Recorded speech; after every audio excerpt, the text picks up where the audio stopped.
Hello সবাইকে, 5 minute education আপনাদের সবাইকে স্বাগতম। আজকে আমরা প্রাণী পরিচিতি অধ্যায়ে যে হাইড্রা সম্পর্কে আলোচনা করা হয়েছে তা নিয়ে আজকে আমরা বিস্তারিত আলোচনা করব। এটি হচ্ছে হাইড্রার চিত্র। আমি এখানে হাইড্রা সম্পর্কে কিছু পয়েন্ট আকারে দিয়েছি যাতে আমাদের খুব সহজে এটি মনে থাকতে পারে, কারণ এটি খুব ইম্পর্টেন্ট একটি টপিক। তো চলো আমরা আলোচনা শুরু করে দিই। হাইড্রা একটি নিডারিয়া পর্বের প্রাণী। এটি দ্বিস্তরীয় প্রাণী, পুনরুৎপত্তি ক্ষমতা রয়েছে। আব্রাহাম ট্রাম্বল 1744 সালে হাইড্রার প্রচণ্ড পুনরুৎপত্তি ক্ষমতা প্রকাশের মাধ্যমে এই প্রাণীর প্রকৃতিকে এমনভাবে প্রতিষ্ঠিত করেছেন যার ফলে হাইড্রার ব্যাপকভাবে পরিচিতি ঘটে। আর 1754 সালে ক্যারলাস লিনিয়াস এর নামকরণ দেন হাইড্রা।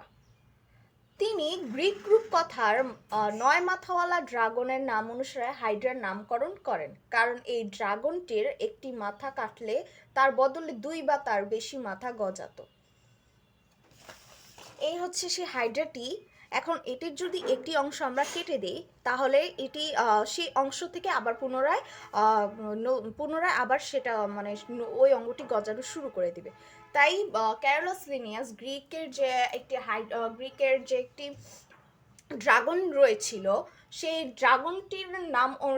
ড্রাগনটির কিছু বৈশিষ্ট্য এইটার মধ্যে প্রকাশ পেয়েছে, তাই এর নাম হাইড্রা নামকরণ করা হয়েছে। হাইড্রা এই ড্রাগনের মতো হারানো বা ক্ষতিগ্রস্ত অংশ পুনরায় সৃষ্টি করতে পারে, তাই তাকে বহু মাথাওয়ালাও বলা হয়। সারা পৃথিবীতে 40টি প্রজাতির রয়েছে। এই সম্পূর্ণ পৃথিবীতে মোট 40টি প্রজাতির হাইড্রা রয়েছে। এরা মুক্ত প্রাণী। এই প্রাণীটি মুক্ত প্রাণী। মিঠা পানিতে, খাল, বিল, পুকুর, হ্রদ, ঝর্ণা, নিমজ্জিত কঠিন বস্তু বা জলজ উদ্ভিদের নিম্নপৃষ্ঠে সংলগ্ন থেকে নিম্নমুখী হয়ে ঝুলে থাকে। স্থির, শীতল ও পরিষ্কার প্রাণীতে এদের বেশি দেখা যায়। ক্ষুধার্ত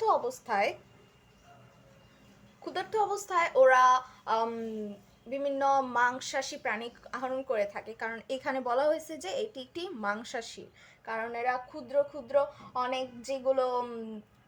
ক্ষুদ্র যেগুলো প্রাণী রয়েছে পানির তলদেশে বা পানিতে, সেখানে তারা সেই ছোট ছোট প্রাণীগুলাই তারা খাদ্য হিসাবে গ্রহণ করে থাকে।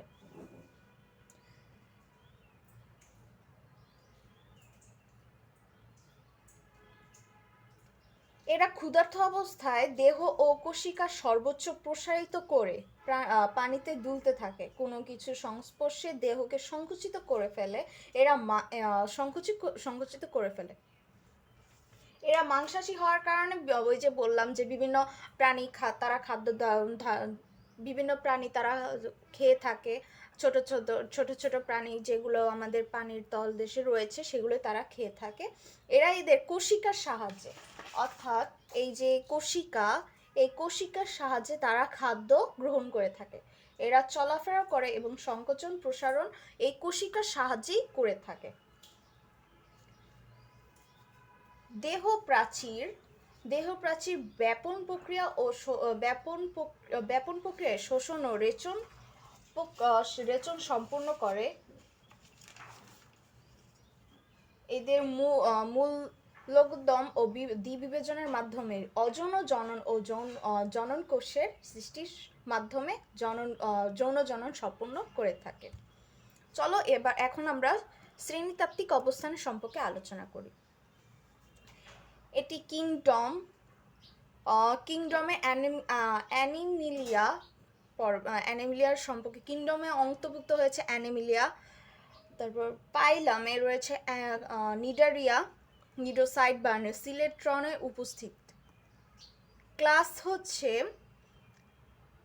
হাইড্রোজিয়া, অবিভক্ত সিলেট্রন। অর্ডার হচ্ছে হাইড্রিডা, এককভাবে এরা বসবাস করে। জেনাস হাইড্রা, পুনরুৎপত্তি ক্ষমতা সম্পন্ন।